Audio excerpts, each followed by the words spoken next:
Skeleton is an ice sport. It's competed on the bobsled track, the same track as bobsled and luge. We're a single person event and we go head first down the ice.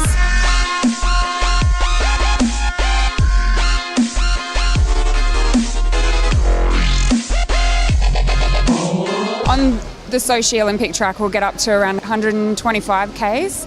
The fastest track in the world is Vancouver, and we go over 135 to 140 Ks.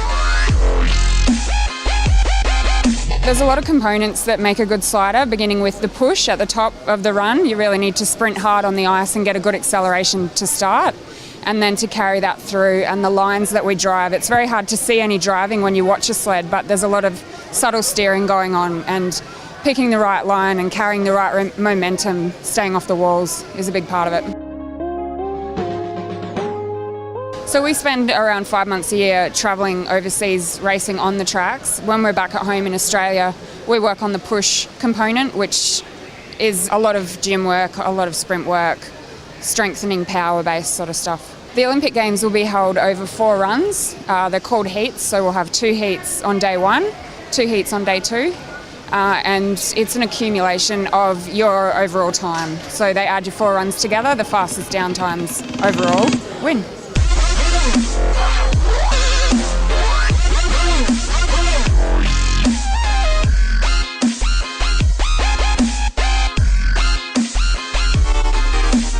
Equipment plays a big part in all ice sports. It's a big part of the sport. There's a lot of technology in a lot of countries that progresses every year, and we've really got to keep on top of that. Everyone's crashed, it's inevitable. You can't do the sport without crashing. There's no way to do it slowly, there's no brakes.